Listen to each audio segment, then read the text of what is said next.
And welcome to This Week in Worcester podcast.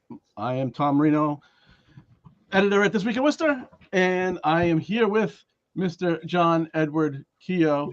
He is executive producer at Manny J Media. What's going on, John? Nothing much. Nice to see you. It is interesting that our dear program that we use here has changed all our background stuff. There we go. We're back to normal. How are you doing, sir? I'm doing pretty good. Fancy up our page here. Good.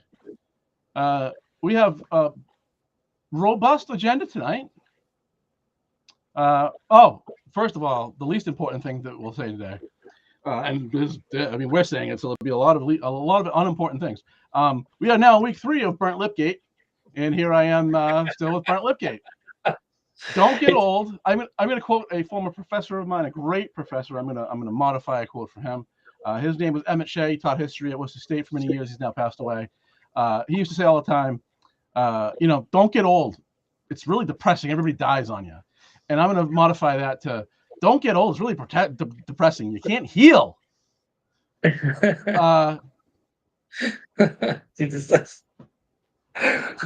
was a great man, despite his dour look on getting old.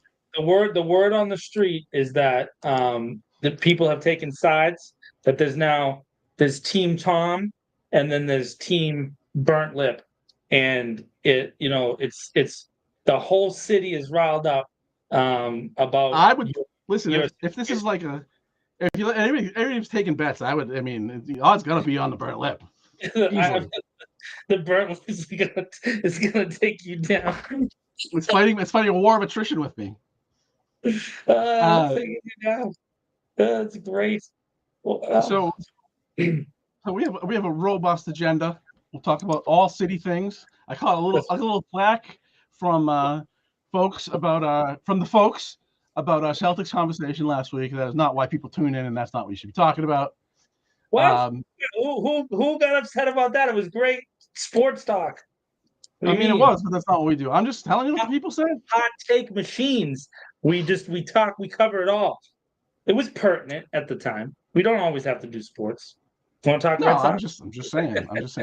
I was just letting the folks know that today is all Worcester agenda, and we're gonna start off with a little bit of a video. I got a couple videos for you today, but we'll just start off with this one. It speaks for itself. Sue Mailman at the Worcester School Committee meeting last Thursday, or not. Come on, do it. It is ironic to stand in this room, Mr. Mayor, and listen to instructions on how we evaluate a superintendent from a former superintendent who we can discuss 6 years of evaluations and what was real and not real about those. So I just want to say that out loud. It is also highly unusual that we sit on a body where a person that was not renewed is on our body. It has not happened statewide. And I think that there's a lot of scuttlebutt in other places, but we don't necessarily acknowledge what this superintendent, that is a highly unusual situation. And it could be, I guess, in some world, a place where we might imagine a former superintendent would say, yes, we want to keep going with our kids. Clearly, members of the public, members of this body, members in the newspaper, all kinds of people see what's going on here. And I'm sorry about that, because I think it's wasted time and energy, and it frustrates the hell out of me.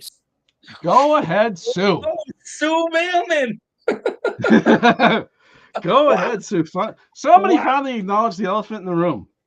By the way, Sue Mailman saying frustrates the hell out of me is the equivalent of a sailor who's been, stationed in the ocean for 4 years, walking into a bar. It's like, she's like one of the, I've never heard her get mad before. Well, that's not true. I've seen her get upset in other contexts, but that was, she was going at it. It is a weird situation. It's very, very strange. You have the former superintendent on the board that evaluates the current superintendent. And the other, I mean, four of the sitting members of the current board voted not to renew, including Sue, the member that she's talking about, which is Correct. tough. Four of your colleagues voted to fire you. Well, voted not to renew. And in this case, Maureen got the most votes, not just of any school committee member.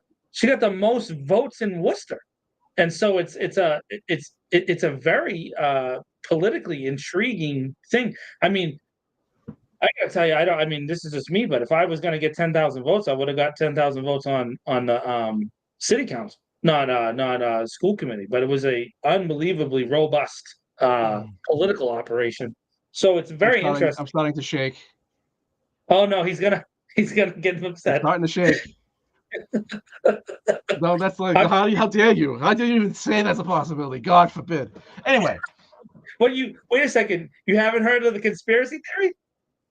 Oh yeah, it's obviously. Okay, listen, all right. Yeah, I'm well aware of this conspiracy theory. So the theory is, it was silly from the start. I don't believe there's anything to it, frankly. Yeah, I haven't asked anybody about it because I don't care. It's all smoke. Yeah. Yeah, but the theory was that this is going to be Mayor Petty's last year, and that the former superintendent, now school committee member Benenda, was going to run for mayor after he walked off into retirement after the end of this term. The mayor said on Manager Media's show, actually, that he has full intentions to run. And so I don't have any information either way. I just don't think there was anything, just my personal opinion. I don't think there was ever anything to it. But that's been a running thing in some circles. People have said for some time. If you're watching, Manny J Media breaks the news. That's what happens because Manny asked them directly. He said, "I heard," and asked him, and the mayor said, "Oh, no. He asked him very cavalierly, like very just, hey, you're running again." And the mayor did not hesitate to answer. He did not hesitate. He's like, absolutely. And I'd also say that if you're watching any of these school committee meetings, you will see that it's hard to see a situation where the mayor and member Benenda are on the same page about much of anything, really. Not that it's hostile, because the mayor doesn't operate that way, and I don't know that Benenda does either. But they're on the opposite. They're on the opposite side of many votes. So yeah.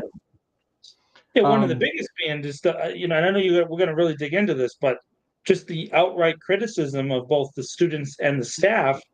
That just like week after week after week, the school system is being hammered by this particular by Maureen. She's just hammering the employees of the school system and the students on a week-to-week basis. It's hard to not say that that's what's happening, because it is, And I don't know that make like, it's not like you're taking a political position. It's just stating the facts every week at these meetings. There are staff that are being just run over like they're really terrible people, and then the students are being criticized. It doesn't make sense. And that's really at least part of what inspired me to do the series that I've done on the school committee's budget process. The newest piece of that is out. It's a little longer than the others, which is really a product of I don't want to do a fifth one. This is for all the people watching and listening. Tom is shilling for his Pulitzer with this multi-part series. He's trying to win himself some paper awards. So if you know anybody on the Pulitzer voting committee, just send them an email of Tom's in-depth reporting on one meeting. That's what I might as well do this for awards, because certainly not for money. Yeah, let's get some awards, bro. Pulitzer gets you $20,000. Let's go. So the title of the story is School Climate, Culture, and Some Don't Want to Learn. And I just want to talk about really one aspect of this here. So the meeting was interesting. This clip is like 3.5 minutes long. I'm probably going to cut it before it's over. But after Sue spoke, now this is speaking on the superintendent's evaluation. They did show the dispersion of the the scores. They have, they actually have a matrix here. They have a whole rubric, and there's multiple different categories. In general, there are typically in most categories, there's some deviation, but in most categories there was 3 votes that are on, kind of the bottom half of scores, and 6 votes that are on the top half of scores. All entirely predictable. We don't yet know if that's how it appears. The full evaluations, the original forms will be available in the next week or two, probably closer to 2. So that will be public, and then we'll know, and I'll certainly be writing about those.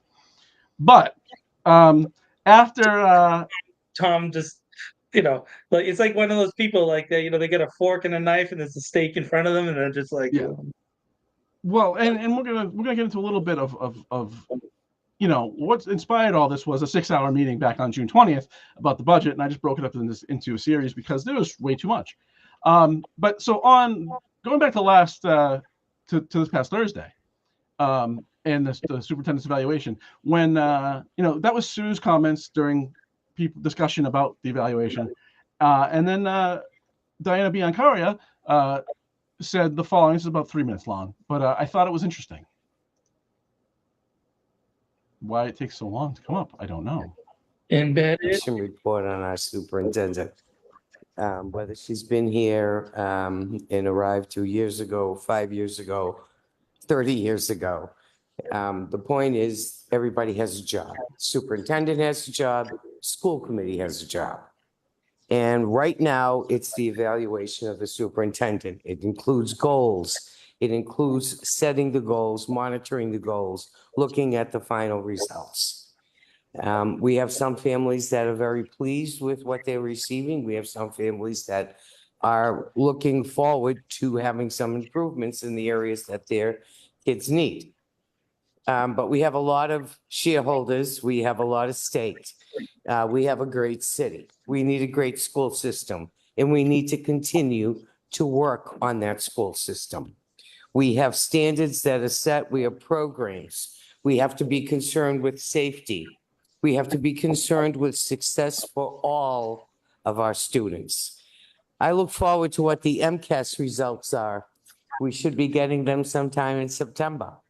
It's a collaborative effort, and that collaborative effort entails standing up here and asking the tough questions, not always standing here saying, what a great job. This evening, when I talked about transportation, we went back and forth with this for a number of years. We end up with our own system. So what do we have for money? How did it work? What happened? Where did it go? What actually was the end result? Are we going in the right direction? The only way we're going to know that is if we actually ask that question. So I don't think anybody, so I cut it short, but I don't think anybody's going to disagree with that. I don't think anybody would expect any school committee member to stand there and say everything's beautiful. You should ask the tough questions. I'm even for opposition just for opposition's sake, because if there is no opposition, providing opposition just for the sake of opposition, I'll even support that. I don't disagree with anything you just said. So the other thing that, so I think that the issue is there's this concept that that's not happening. I think that there isn't critical evaluation being done by, I guess, people that would be set aside as supporters of the current superintendent. But if you go and listen to her interview with Manny on Manny J Media, not the shill for Manny's show, but when we did the interview at Burncoat to end the school year, she gave herself a B-, right? So, and she said that, I'm trying to do well. And she said that she admitted that some people would probably give her a C. And she says, but there's a lot of issues in a major system. Our system is not a small school system. And there's a lot of schools, there's a lot of kids. And she's managing a huge organization. Factually, it's a multi-million-dollar major corporation that she's managing. And that's not all. That's dealing with funding issues. It's dealing with staffing issues, and also a constant turnover of kids because there's new kids, that change every year, and there's another set of kids that leave, and so it's not just a regular job. So to say that evaluation is not being done, we know that at least the person in the job themselves is self-critical, right? Well, And so right. Well, I mean, look, she's the most qualified person that's ever run the school system, and that's by not close. far, it's not even close. No, what the results will be are yet to be seen, right? I mean, I think she's doing a good job so far, but it's been 2 years, or she's in her 3rd year now. Yeah. And frankly, I wrote this in the first piece of the series. The school system doesn't perform very well. It hasn't, not for a long time. Right. And if you take just an analytical look at the data that the state provides or collects, that didn't change in the previous 6 years. So, right. And I would never say that about a former superintendent. But when you become a school committee member and start advocating for the way you did things in the past as the best way to do them, well, I'm sorry, you put yourself there to be criticized. So I agree with that, but I also say this, that you can see even in this little snippet, which I don't necessarily disagree with anything that Diane is saying, but I will say that there is a part of her framework for analysis which deserves significant scrutiny, and that is that she said she's waiting for the MCAS results in September. Now, this standardized testing as a marker for evaluating a school system has proven to be at least controversial, if not. But yes, you're right. I don't want to get. We have a lot to get to. I don't want to get. I'm just saying that framework of judging kids by a standardized test. We at least admit at this point in reality, 2024, that every single person learns and works different. So having some kind of standardized goal to achieve, to get to, might be the wrong framework with which to evaluate how a school system is actually doing, even though there are some other objective things like graduation rate, right? Like things like that maybe you could, right? Grading might not necessarily be the thing that you use to judge people, because the grading systems have changed so dramatically over the past couple of years, right?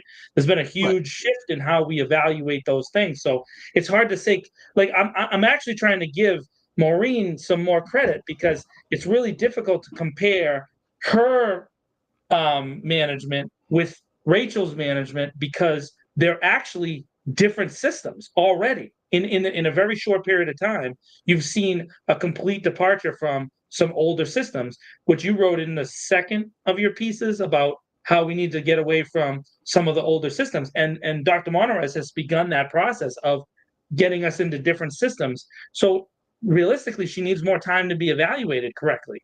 That's just the logic for me. So I just what I want to do here is compare, and this is very short. It's only a piece of her comments about the climate, the Office of Climate and Culture, during the budget process.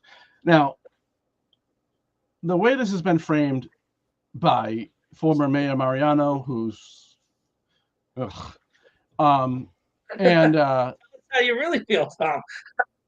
I mean, the guy's a clown.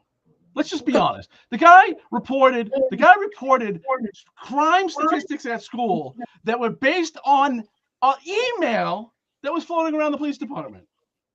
Oh yeah. Well, and what the Telegram published, which is what he said, was, I think it was over 3 times higher the number of incidents that the police responded to during that time than was reality, and they never corrected it.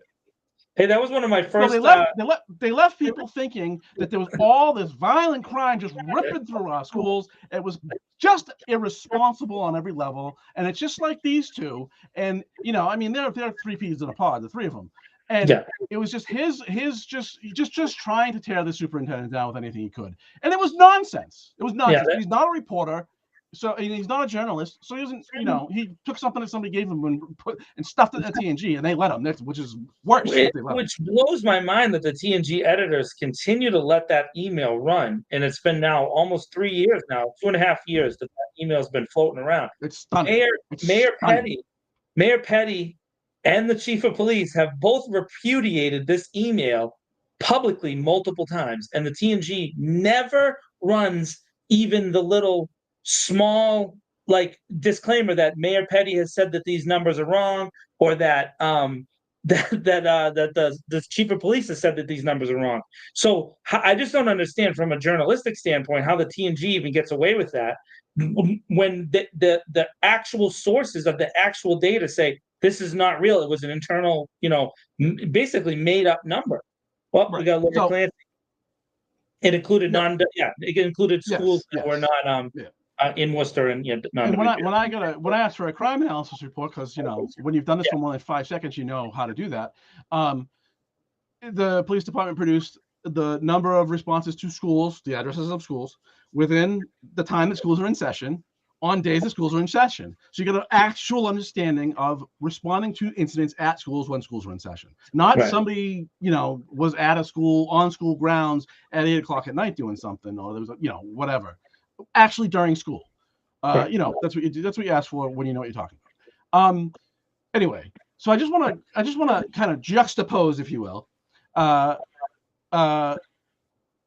Miss Biancaria's very reasonable statement. She shouldn't be a pushover. She's not there to say everything's beautiful. But if you go back to June 20th, this is just one of the things that I address in my latest piece. And it takes forever to switch over. I don't know why. Dun, dun, dun, dun, loading. When they're taken out of the classroom, when they're misbehaving, or there is an issue, they're put into a room Did we that just freeze? Are everybody we bought really? supplies for. Okay, let's start that again. Sorry. Have different games they're going to be playing, and they have different pieces of a puzzle that they're going to be putting together. So they're not going to be educated in those rooms. There's not going to be a long-term suspension. It's going to be brought into that room. And then they'll be brought back into the classroom where the students who want to get educated are there. Did you catch that? I did.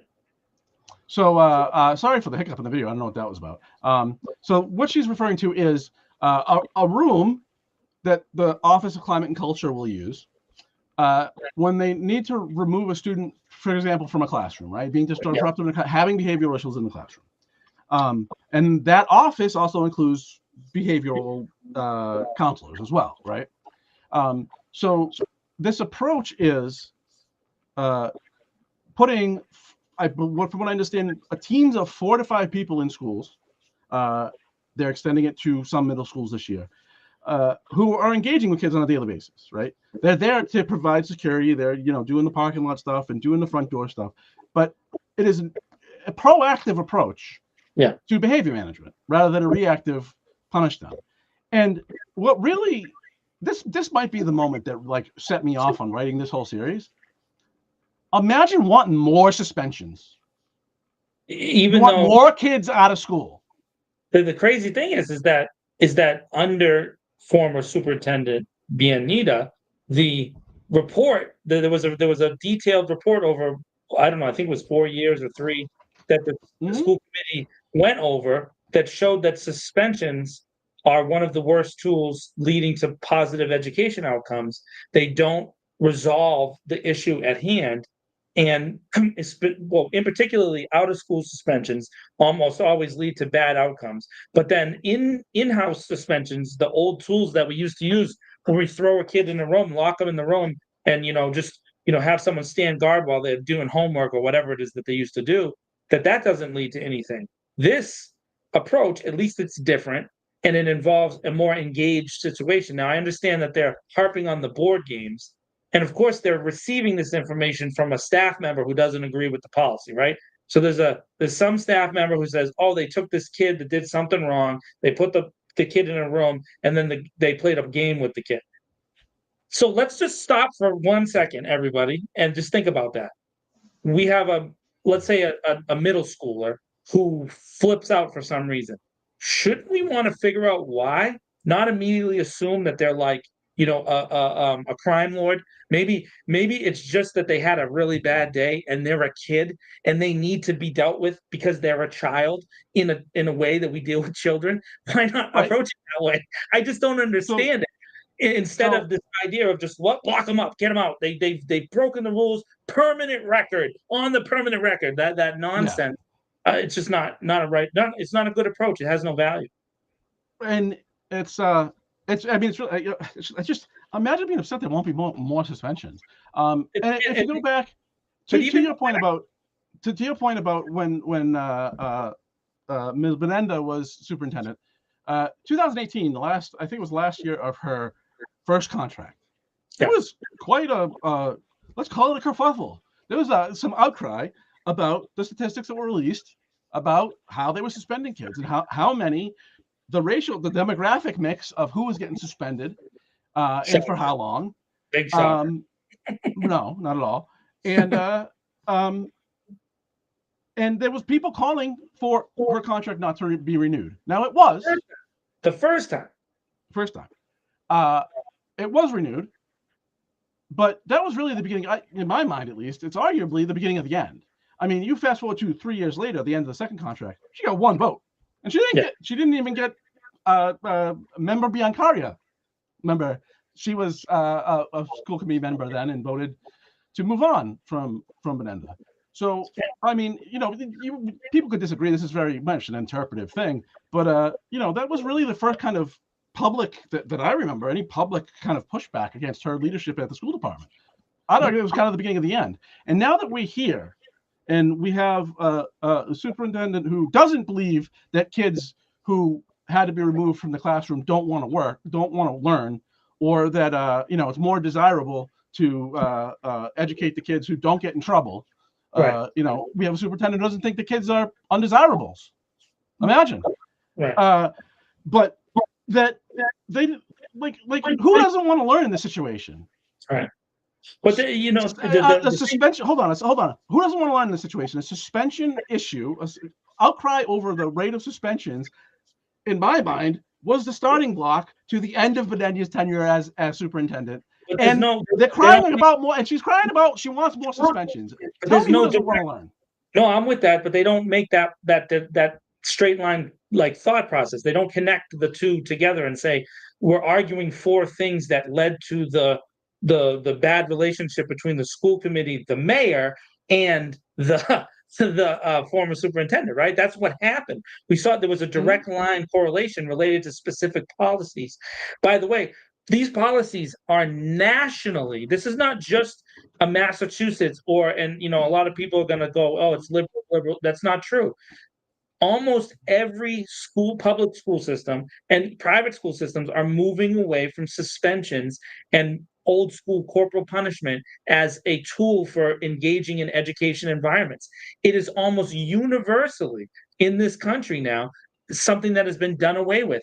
And in this particular case, the specific example that she was talking about wasn't a kid that committed a crime. It was a kid who was freaking out, right? So it was a specific situation, right? We obviously we can't talk about the kid and the teacher involved. We're not going to do that, but it wasn't there was no contact between this student and another student. Then there was no contact between that student and staff. They were having an emotional breakdown and the teacher asked the resource person to get the student out of the classroom to create a better environment for the other students. So again, and the kid was crying and was upset, the particular student in this case, but there was no incident related to this. This was a staff member who disagreed and felt like the kid was being treated in I guess too nice. But why don't we also logically think out the whole situation? The kid in question, there was a disruption in the classroom that affects other students now. So the best possible thing is to get the student who's having, whether they're doing something wrong or they're just having a reaction to something, to get them out of the environment where they're having that reaction, right? Isn't that how you want to be treated? I want to be treated that way as an adult. Well, let's rather than that single scenario, let's look at it a little differently. What's the number one cause of so hold on, people or kids of all ages, they misbehave for a variety of reasons. Could be a kid being a kid and being rebellious. Yeah. Could be a lot of reasons, right? But when you get into psychological and deeply emotional stuff, right? People that have or especially kids that have behavior problems, like me, like I did. I mean, so again, a lot of things can be behind that. What's I'd be interested to see if you know the answer to this question. What is the number one cause of child abuse in this country? The number one cause of child abuse? It's usually poverty, right? It's usually Exactly related right. to economic Exactly conditions. right. Right. Exactly right. And that's according to at least I don't know if it's the official position of the Department of Justice, but according to a paper that's hosted on the Department of Justice website, the number one cause of child abuse in this country is poverty. Worcester's poverty rate is 19.5%. It is seventh highest in the state. So that's just one example. What about kids that go to our schools that are from families that are refugees? I mean, as as Americans born in America, probably have not even a clue what some of those families have been through. What those kids are going through, yeah. Right. Never mind whatever genetic or medical reasons that impact mental health and a whole host of other things. What about the rate of sex abuse in this country? Well, we actually don't know, but we do know that most sexual abuse and sexual assault is not reported. We do know. Right. We're pretty fundamental understanding of that. So just the poverty rate alone, right, and its impact on abusive situations at home. I bet you we're probably going to have some problem kids. Yeah. And what they don't need is to be thrown away. Right. That benefits no one. It doesn't help anybody. It doesn't benefit their neighborhood, their community. It doesn't benefit the city. It doesn't benefit the economy. It doesn't benefits no one. Well, and not only that, I mean, and just speaking just a little bit from experience, I am a person, and some people that are watching that know me know this. I'm a person who was suspended from school several times. And I can tell you this right now, there was not one suspension that I went home that I did not go and do more bad things. I'm telling you that right now. Every time I was suspended, and by the way, my mom did not always know that I was suspended. Sometimes I got suspended and I disappeared. And I went and ran rampant. In fact, sometimes I actually I can report this. This is live breaking news. But when I was once arrested as a 15-year-old boy for playing mailbox baseball on Stafford Street by the current chief of police and the last chief of police, who were at the time patrolling partners, they both arrested me for mailbox baseball. I was suspended from school at the time. So just understand that suspension does not necessarily lead to behavioral change. I'm not saying there's never the right time to be suspended. Sometimes there's levels of behavior where we have to remove a student from school. Maybe they're harming themselves, they might be harming another student, or they might be harming staff, right? So that's a different situation. The situation that they're using, though, in this particular case was emotional responses. That, by the way, according to the same report, if you go back to that meeting and the whole thing was read out because member Mailman then read the another part of that same report, the issue was resolved and the student returned to the class.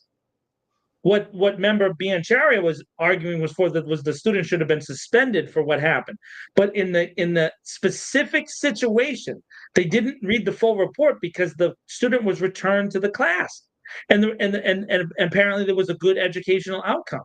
So wouldn't that be something we wanted to argue for when the kid was removed from the class and brought to this room where they played a game? Apparently it calmed them down enough that multiple trained adults said they can go back, and they were returned to the educational environment, and it was a good situation. Don't we want those things to happen? Isn't it logical that you would want the result to be the student back in class?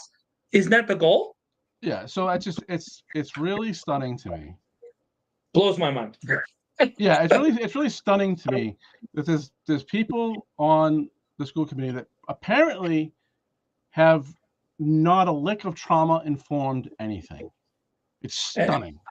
And I mean, that's where we're at in just in our society in general. And by the way, it's not a political position. It's not like you're taking up a particular party or you're taking up a particular philosophy. What you're saying is we're going to deal with situations on a case-by-case basis, which is good because not everything, like Tom just pointed out, is the same. Some kids have cultural issues. Some kids have language barriers. Some kids are dealing with poverty issues. Some kids are dealing with school transfer things. They might have transferred in from another thing. There's a lot of things that happen that lead to a kid being in a position where they might be in an emotional state.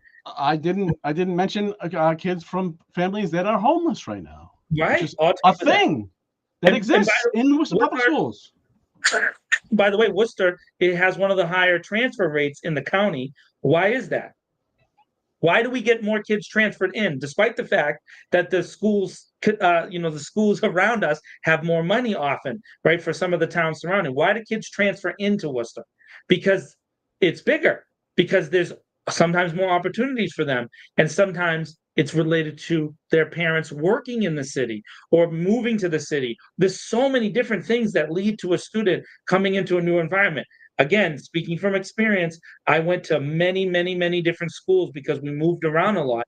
It's always a traumatic experience for a child to move, not just from a school system, like, one town to another, but just from a school, right? Just let's say you're at South and your parents move closer to Indian Lake and now you're going to Doherty. That's a completely different environment, right? It's a completely different place. And it's a different set of teachers. It's a different set of standards. They even have different programs, which we found out about when Manny and I did the media tour. There's different programs in each high school, which I didn't even really know that.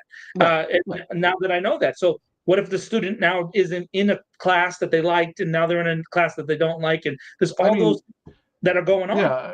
I mean, we don't need hypotheticals, Yeah. It's just crazy. openly advocating for, kids that misbehave, they don't want to learn, so throw them away. It's just the worst thing. And yet we have a million examples of the kid who was misbehaving and wasn't doing the right that turned out to be the genius that invented a rocket or whatever it is. There's a million of those examples. But the kids that didn't get thrown out, the kids that don't have problems, it's hard not to start reading through lines from what we're really saying here, Right. And then the pitting of the families, when you hear that statement about there's some families that have needs that aren't being met, and then there's some families that are having their needs met. Just throw the kids out whose needs aren't being met. It's ridiculous. It's just not a right. We shouldn't be positioning families against each other. We're supposed to be. The other thing about collaborative learning, right? Which again, we've made as a society this bet on public schooling. If we're going to have collaborative learning, we should want to have those families involved and not creating division between the two groups. Or if there's 2 or 5 groups or 10 groups or whatever it is, we should not make these imaginary situations up, which then creates more pressure on the kid. Why are we putting more pressure on our kids? Why? What's the point of that? How does that help them? Does it help them? I'll give this much of a benefit of the doubt. Sure. This is probably too kind, but I'm going to say that some of the things that were said in this budget meeting was so stupid, so cataclysmically stupid, that they can't, the way we're interpreting it can't be the way it was meant. But that leaves us with only one thing, is that the fervor, there's just the rabid approach to trying to just chop this superintendent down because she is not the last one, it's gross. It's really gross. Any way you slice it, either these are bad people that believe bad things, or they've gotten this side agenda so twisted that they're out of pocket. And again, we're past. That's an idea from, I don't even know. It seems like it should be too long ago that they would even have been, kind of nurtured to believe this stuff, right? That we just don't throw kids away anymore. I mean, that benefits no one. It was more than, I think, someone can correct me, but it was more than 10 years ago that we even got rid of the term in-house suspension, because the word suspension, this is not, again, this is a common practice across education systems throughout the country, throughout political differences, that using that term is not the right term. So we're now going back to something that we've agreed doesn't work, and we're going to advocate for that. That doesn't make a lot of sense. It just doesn't make sense. And just lastly on this, because we've been on this forever. Yeah.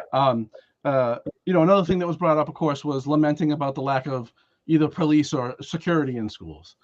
And I would just say that the Office of Climate and Culture some of those kids that were a report from the GA General Accounting Office at federal, and it didn't happen a lot here, but just in general, just to get an idea of the result of what school resource officers led to. Schools with school resource officers, that is a on-duty police officer inside the school, according to the GAO report, had twice as many arrests as schools that didn't.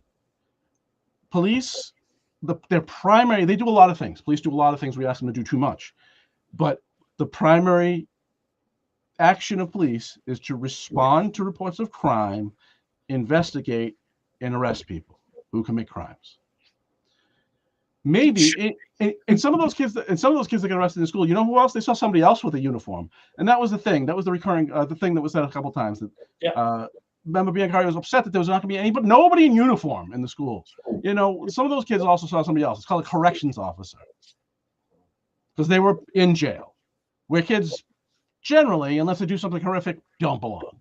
So maybe that person in uniform isn't the best thing to lead to a culture of learning or in a climate of education.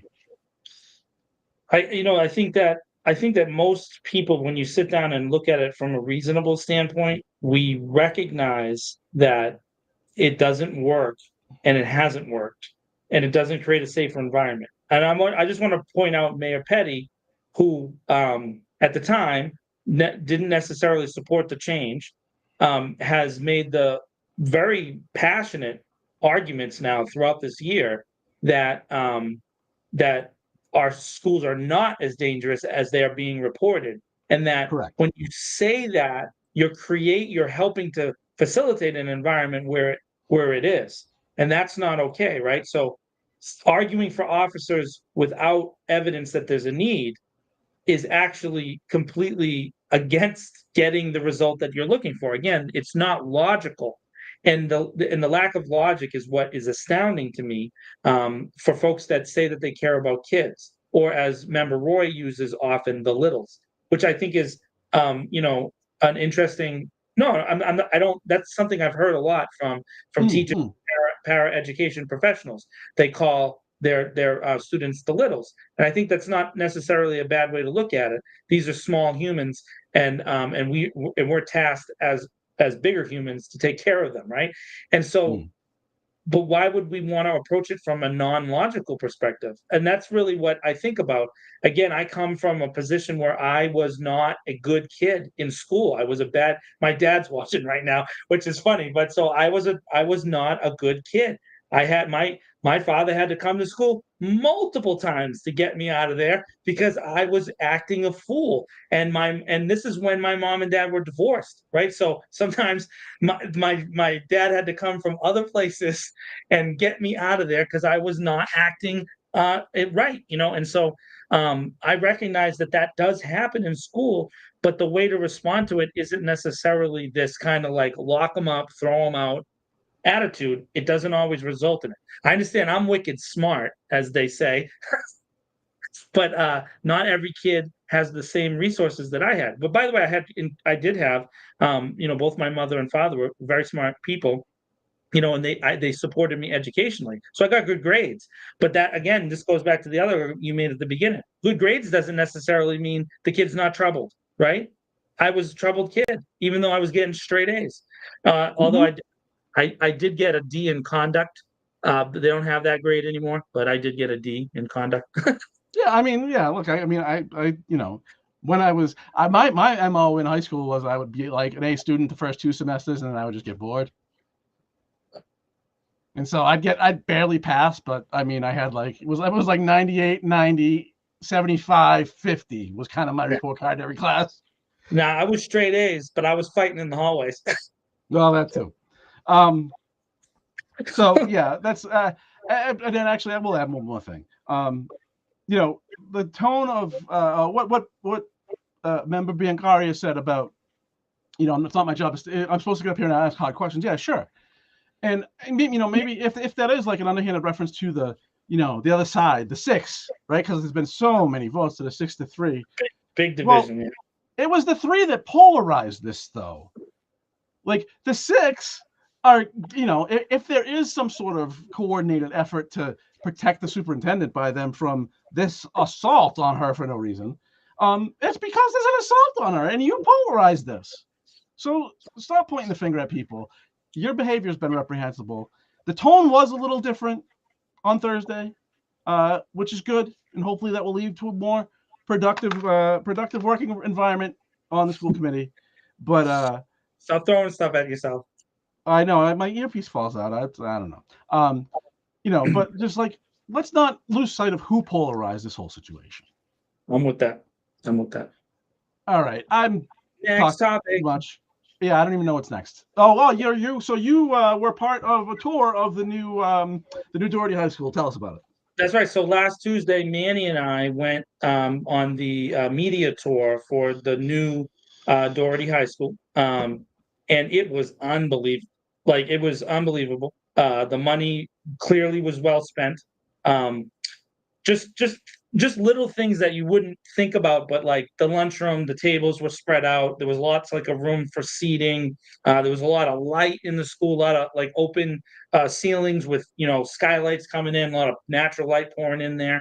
The hallways were wide, which, by the way, I mentioned earlier that I used to get in fights in the hallways, and one of the things that would always happen is the little shoulder bump with the guy in the hallway, and then now you're fighting and there's people everywhere. So it was clean. It was nice. It looked beautiful. The technology was there. Everything you can imagine. It looked like a college campus for all intents. There's some amazing stuff that they've integrated. One of the things I really liked is that they have this 8th grade building that's designed to have Doherty 8th graders integrated into high school a little bit earlier. And that's something that is a common occurrence. You get to you get to high school, and you just go from middle school to high school, and often in that integration is a little bit more difficult. So they've created a separate functioning space for 8th graders to be introduced into the high school a little bit earlier, and I think that's a great idea. That makes a lot of sense to me. But the thing that really stuck out to me was the vocational programs. They had a full-scale sand pit for mechanical engineering, oil changes, cars, inside there. They had these massive carbon printers, robotics lab, just so many cool mechanical, vocational training programs that it just blew me away, because it's something I've argued for a long time. Obviously, Worcester Tech is which used to be Volk and shifted, is the one place in the city. But this now, people are turned away from tech all the time because there's not enough space. This creates more technical educational opportunities for students, which, by the way, there's so many opportunities in the trades that are just being not utilized because we're not teaching our kids those skills anymore. And this is just a great investment by the city. And I don't know who else was involved with this, but great job with Doherty. The principal was awesome, but everybody involved, it looks awesome. I can't say anything critical because it was so good. It blew me away. And you can tell the staff are excited about bringing the kids to that school next week. And it just looked amazing. And they've done a great job. So excellent. Yeah. And So yeah, I mean, look. yeah. No, and look, graduating kids with tech experience. I mean, look, that's where the economy is going. It is already there. And putting kids in a position where they can do better when they get out of school is the point. Hopefully they want to college and get higher education and all that. Some may choose not to, but either way. And, the fact that just opening up the opportunities for kids to learn trades right there, it's just it's great. Give them that shot. And I love the fact that it's right there. The robotics lab was so cool, dude. There's a pit there where you could have robots fighting each other, and I was like, thing. what is this? It's not really fighting each other, but they climb over each other and they they learn skills and stuff. But all the parts are right there for the kids. There was one particular room that stands out that I thought was amazing because the music program there is supposed to be a heavily invested thing. But they had 16 Roland stand-up pianos. These are all $10,000 pianos. It's unbelievable. that they have all this stuff, but then they had individualized practice rooms. If you're a musician in any capacity, the fact that you would have a space for a student to go into a one-on-one or maybe it's a one-on-two or whatever situation, and all of the practice rooms, this is something that you could see clearly.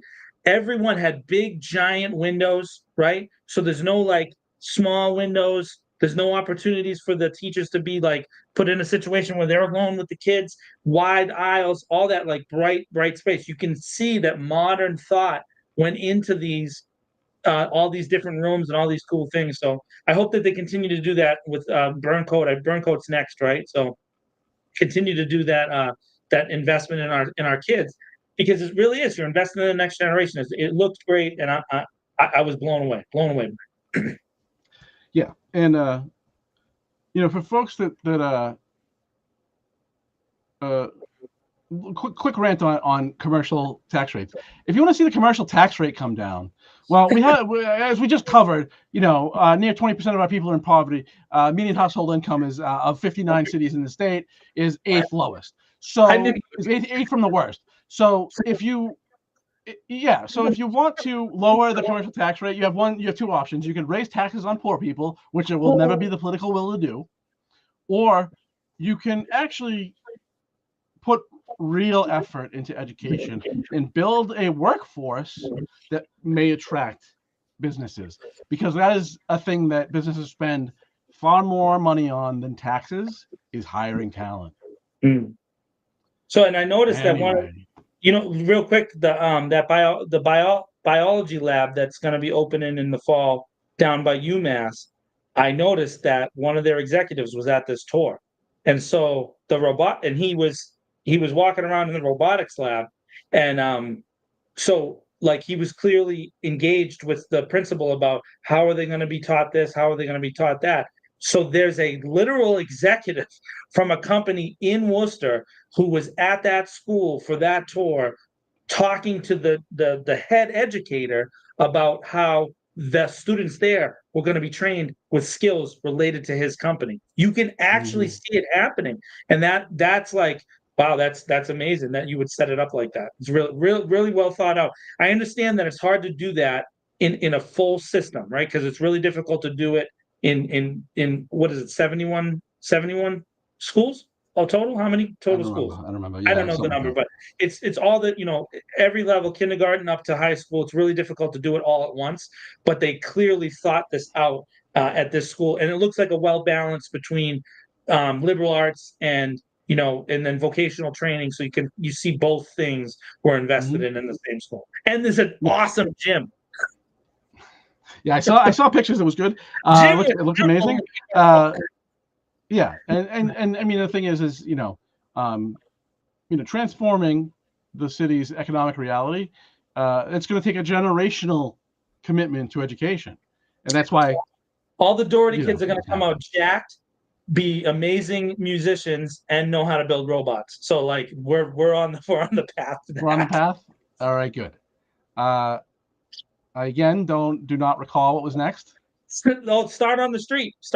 Oh yes.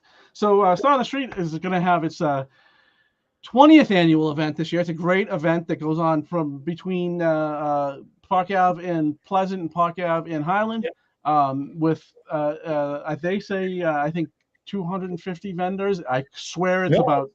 It was over. I think it was over 400 this year. Was it? Yeah. It's a lot. That includes the food trucks. So like, it's a lot. A lot. But it's been an event again. This is its 20th year, and this year will be its last. Those that operate it, the founders are currently running it.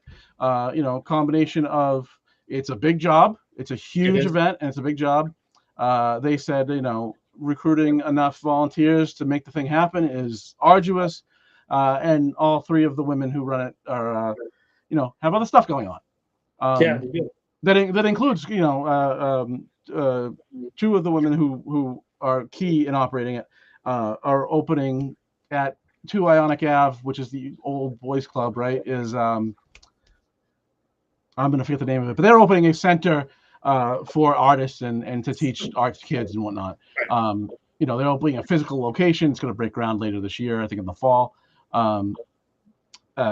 So, just a combination of those things is what they said in an actually really well written and kind of emotional letter that they wrote, announcing that this year would be its last.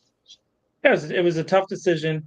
And so if people recall, I don't know how many people remember this, but Start used to be called Wart back in the day, which was one of the cooler things. But anyways, they changed the name to Start. But Start on the Street's the largest arts-based public festival in central New England, really, every year. And you have all kinds of cool things. You used to have the folks from the workshop come with the dragon that would spit fire out of it that was made out of metal, and you had really cool stuff, and all the cool artists would come out and sell their stuff, and it was cool. And then you had some of the businesses that exist already on Park Avenue would participate in it. Like That's Entertainment usually has a special sale that day. They usually get some artist will come down and sign comic books, or they'll have something related to Batman or whatever. And it was just a really cool participatory event that got really that whole area. And if people know anything about Worcester, that Park Avenue, despite it having 1 million businesses on it, is the place where businesses in Worcester go to die often, right? You go to Park Avenue, and for some reason, because it's really a state highway, on this particular day, though, they shut the street down, and you get all these people, thousands and thousands of people come from all around to go to this event. The thing that really struck me about the letter was they said that the costs related to the event are prohibitive, and it makes it difficult for them to continue operating the event. And if you listen to what we said at the beginning, we talked about there's hundreds of vendors. So knowing how much I charge at some of the events that I'm involved with, and this particular event being a high attendance event, I recognize the vendor tables are probably a pretty significant amount of money. We're talking about hundreds of thousands of dollars in revenue versus tens of thousands of dollars. So, and then the key is that they had to recruit volunteers.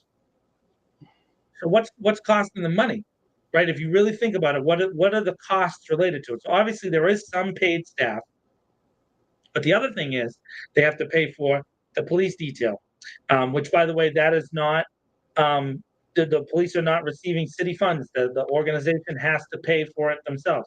They have to pay for the actual closing of the street. They have to pay for every single one of the food trucks' food license for that day, because outside food in an enclosed event is a different license. All the vendors have to have their license, and the organization is responsible for taking care of all of that. And that's normally how it goes. When you go to an event and they don't do that, that's usually when you see events go bad, right? And so it's just a huge undertaking, and they really only had the 3 or 4 paid staff, and there's so much to do that it's hard to maintain. I understand what they're saying. What I want to say to this is that to the city, why do we keep having these things happen? Why are we making it more difficult? I know this from looking at event space myself, that it is more difficult to get an events permit in the city this year than it was last year, because the form is more difficult. It's not more streamlined, even though our city manager has talked about streamlining things and making it easier. It's in fact more difficult. You can go and look up some of the stories where the planning committee and the Parks and Recs and all those things, were proposing different things to make it even more difficult. It just is one cool thing about the city, and we lost it. And it's like, man, we can't have anything nice because we just don't want to have people come together. And I just want to advocate that this is a really cool event where all kinds of different people come together. There's for example, for my folks that go to church, there's a bunch of churches that rent tables at this event. There's a bunch of artists that stand right next to those churches that are completely different thinking processes. It's actually a really cool place where you just see diversity of thought, diversity of thinking, diversity of people, of all kinds of cool stuff. And I just wish that there was someone who would step up and do it. Now, before you say, John, you do that, I have a lot going on myself. But what I mean is, someone within the city structure that would advocate for events that are not major corporations, right? So the Red Sox and Polar Park, they get a lot of things done pretty easy. DCU Center, partially city owned, same thing. But why can't we have something independent like this that is allowed to flourish and grow, and that gets city backing and city investment and that kind of thing going on? I would think that would be Matilda's Kitchen. Dora, that's right, Matilda's Kitchen. My friend Dora is in the chat. They have a cool food truck and Honduran food, right? Am I getting that right, Dora? You can yell at me. It's great opportunities at this event, and so we need more things like that. We need more food festivals. We need more events where we are having the local people from the city get involved in stuff. And so I just feel bad. Tina, has worked really hard over the years. I think she deserves a lot of credit. And I hope that there's some opportunity for somebody to step up and fill this gap and make events easier. Oh, Dora says I got it right. That means I pay attention, Tom. Well, and when you have somebody when it's the same event and the same organizers year after year, I mean, I don't know if the process is any more streamlined for them or not, but I mean, when somebody's proven that they're going to put on a big event like that, like, shouldn't it just be, we looked at your application last year. Has anything changed? Okay, good, go. Doesn't it bring economic activity to the city? Because, I mean, you got thousands and thousands of people all streaming into one place and spending their money. Isn't that good for the city? I think it would be good for you. I know it's good for Dora. Dora's in the chat right now, right? She gets people to come to her truck and buy food. And what's wrong with that? And also, you get the opportunity to experience something that you might not experience every day, right? Because in this, just because she's there, Dora's truck is a food truck. So you don't get to see her every single day. How many times can you go to McDonald's and get a cheeseburger? Well, you can try out some. And by the way, Dora's food is unbelievable, Tom. If you get a chance, go to Matilda's Kitchen. I will.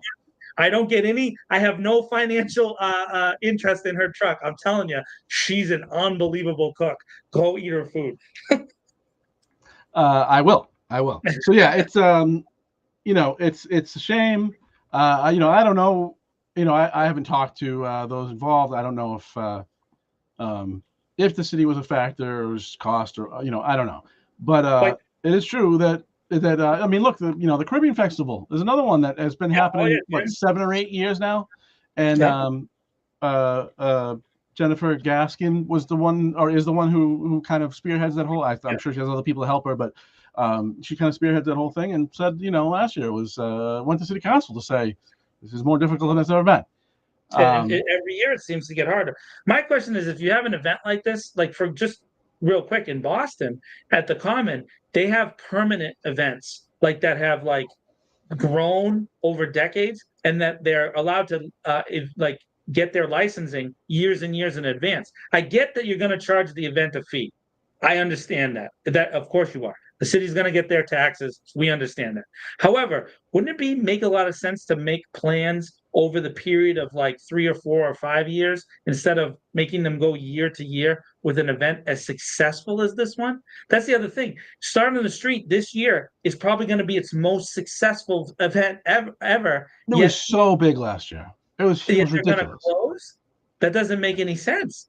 Like, you would think they were just getting started. The 20th year anniversary is usually when they're like committed to another 10 years, So I don't know. You just would hope that there would be somebody, and maybe there's a place for me to advocate in the city with the city councilors for some kind of stream, or maybe a 1-page form of some kind where an event organizer can apply for an event space, 1 fee, 1 form. And then maybe what you do is make it by how long or how big it is, right? So it gets more expensive the bigger the amount it is. I don't know, something like that. But what the city's priority is, rather than events that bring people into the city from outside the city to spend money, the city's priority is streamlining how they appoint constables.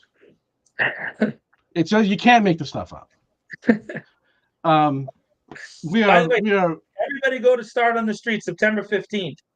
Get out there, go support them. Buy all I guarantee there'll be some special T-shirt that's printed or something. So I've got to go get my last Start on the Street T-shirt. Yeah, I mean, and there's a million vendors with a wide range besides food. There's plenty of food, and then there's all kinds of crafts and art, and people selling T-shirts and all kinds of things. It's even if you're not going to spend anything, it's cool to walk around. There's a bajillion vendors right on Park Ave. It's a cool event. Yeah. All right, it's getting late. It's almost the best part of the show, Tom. Oh, what do you got this week? All right, so yeah, for those of you who are watching for the first time, Tom and I like to talk about food at the end of the events. So we've done some desserts, we've done different things. Last week we did favorite sandwich. So this week we're gonna go left where you thought we were gonna go right, Tom. Going left where we thought we were going right. Ready for this? What is your favorite vegetable?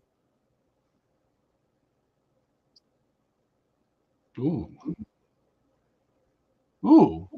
yeah, that's right. I threw a curveball. No one's seen that coming from John. No one's seen it coming. I'm gonna go corn on the cob. Corn on the cob. All right. So my favorite vegetable is carrots. It's carrots all day, every day. Carrots. Yesterday at the baptism at the church, there was like a little tray, and everybody had eaten the broccolis, but there was carrots left in there. I smashed those carrots. I seen Brian was watching in the chat earlier, and just so you know, I ate all your carrots. Brian, I loved them. They were great. Carrots. I love carrots. Love them. Love them cold. Love them hot. Let's see. Leanne checks in with zucchini. Whoa. Zucchini. That might be controversial. I don't know. We have some people watching all that. Huh? Why is it controversial? I mean, zucchini's a thing, though. It's largely on how you prepare it, right? Corn on the cob is hard to screw up. You boil it. You pull the crap off. You boil it. Eat it. Now I want you to sing the corn song, like the kid. The kid who loves corn. You can't pick more than one, Leanne. You only one vegetable. Sweet potatoes. Well, that's enough mistakes for 1 week. We did pretty good. Sam Sachs with a cucumber. A cucumber? Yeah, Sam Sachs. I've been eating a lot of cucumber salad lately. You just like cucumber with onion and tomato or something. And I just like I can't see myself going back to the lettuce and onion and whatnot. Just can't see it. Sam gave us a suggestion for a future question. Maybe we will have that question, and maybe some of y'all who are watching, you'll get to see Tom eat at Matilda's Kitchen at Start on the Street on September 15th, where I'm going to make him live up to his word and go buy some Honduran food. Absolutely. Speaking of which, we accept all sponsorships here at the This Week in Worcester podcast. If you want to hear Tom and I argue about Worcester stuff all the time and give us money for it, sign up. Yeah, most of the yelling this week was just me yelling about stuff and not at you, so that's good. Yeah, you didn't yell at me at all this week because I didn't say anything about the Celtics. We didn't do hot sports takes this week. Yeah, not our bag. For my partner in talk, John Edward Keogh. That's me. We have screwed up enough today.